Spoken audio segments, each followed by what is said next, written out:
Yo, what's good YouTube? Welcome back to the channel. It's your boy M2K. Quick little video. In this video, I'm gonna give you guys the entire visual aid for all the defensive settings in NBA 2K19. For those of you guys who are new to the game and you don't know what some of these settings do, I'll give you a quick breakdown and everything so you could know how to use it for yourself. And also, when I put out my defensive scheme, you guys already know what these settings mean. Before we start the video, quick shout out to Fast Furious 93RZ on Xbox One for taking a screenshot of my scouting report. This is something that you cannot see, only your opponents can see it. As you can see, we're still undefeated on Play Now Online. A+ offense, A- defense. I think that's because of the new post scoring in NBA 2K19. It's a little bit different. But yeah, if you're new to the channel, join the crew, hit that subscribe button. Now let's get straight into the video. Now this one is pretty obvious. Force direction is the direction in which you're baiting the opponent to go. Here we're baiting Curry to go to the middle, and here we're baiting him to go to the baseline. I think 2K19 is better to bait him to go to the baseline because there is no barrier now. You could actually force a guy out of bounds. Okay, for on-ball screen, this means how is the person that's guarding the ball handler is going to react if the screen is set. Here we have go over. As you can see, Kyrie slips and he goes over. He's still in front of Curry. But here's the thing. Not because you click go over means he's always going to get over it. If it's a good screen, you're going to get hit with it and the guy's going to get an open shot. So it doesn't matter what you choose. Sometimes a good screen, you're still going to get hit with it. Alright, now the next one we have is go under. Now this is for people that cannot shoot, like Sean Livingston, Rajon Rondo. We actually want them to take that shot. We're daring them to take that shot. So we're going under the pick and roll every single time. Okay, the next one we have is switch, and this is a good option. It's just that you're going to get a lot of mismatches. It's good because you're going to keep a body in front of somebody, but as you can see, Kyrie gets stuck on DeMarcus Cousins, and that's a no-no. Okay, the next one we have is ice, and what that does is that the defender is going to jump out in the middle of the floor, and he's going to avoid the pick, and he's going to force the ball handler in the opposite direction. As you can see, Kyrie jumps out in the middle of the floor, avoids the pick, and send Curry in the opposite direction. Now we're on hedge. Whenever you see hedge, they're talking about the guy that's defending the one setting the pick. Alright, so in this case it's Horford. Now we have no hedge. With no hedge, the guy is basically focused on protecting the paint. Alright, in this situation, Curry is going to get a wide open shot. The next one we have is soft hedge, and basically Horford is going to step up for a bit, let Curry see him, and wait till Kyrie recovers, and then he's going to go back in position.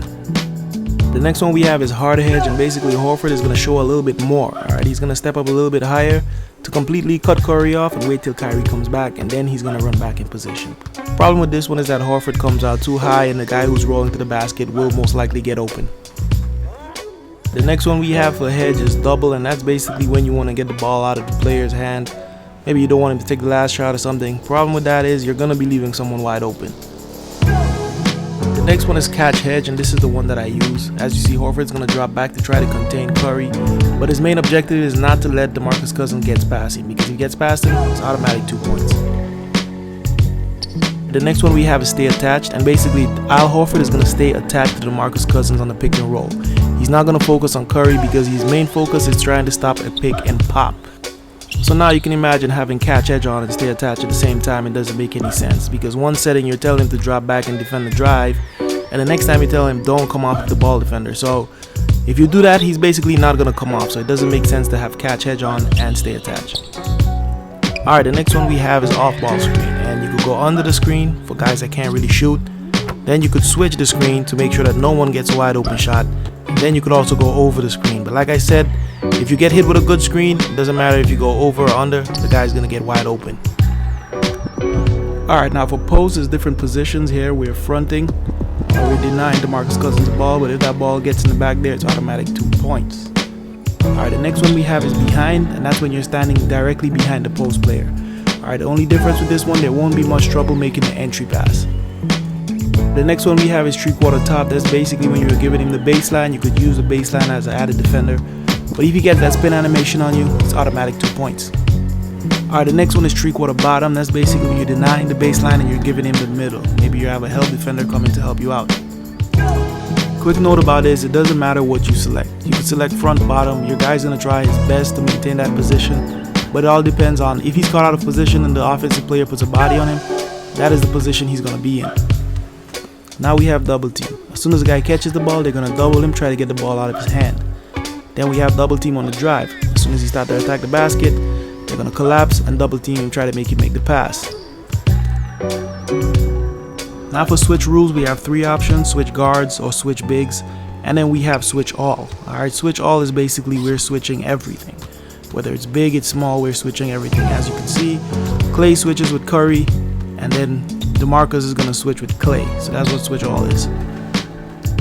For screen help rules, we have help and no rotation. Basically, when someone gets free off of a pick and roll, you will have weak side help, but no one will come off the guy on the perimeter to help out. As you can see, Draymond helps out, but Clay and Kevin Durant, they will not leave their guy to help out.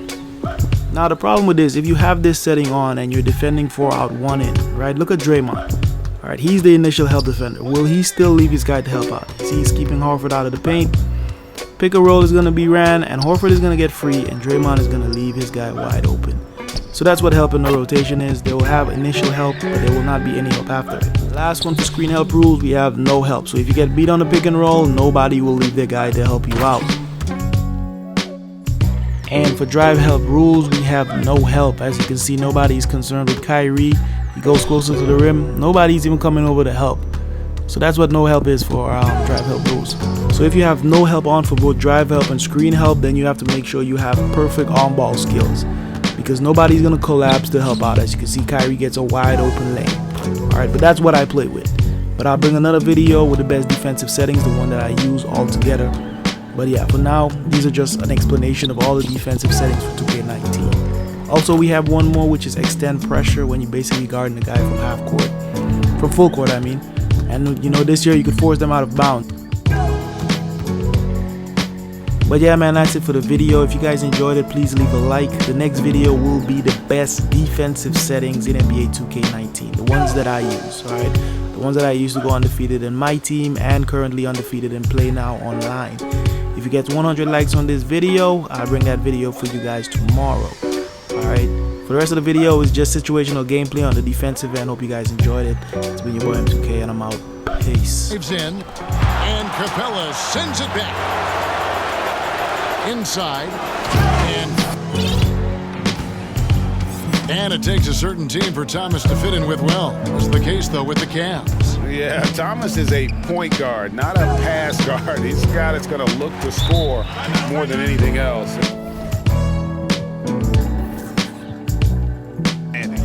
You know, it's a matter of effort plus talent. You need both to dominate this way. Now here's Hayward. Over onto Kumbo. Hayward can't hit. One could argue that's a good shot, but maybe not the right shooter to take it. And in terms of accuracy, they are dominating the second half. I like that they're trying to maximize the value of each possession. Pass to Hayward. That one a little long. Dunk is going to be easy money for him. It's Wall with the drive. Antetokounmpo, no good. Kicks it out to James. 5 to shoot. Back to Jokic. That 3 off the mark. Albuquerque trails by 5. And the slam dunk by Antetokounmpo. Oh, take care of himself. Outside Gibson. Back to Jokic. To the inside.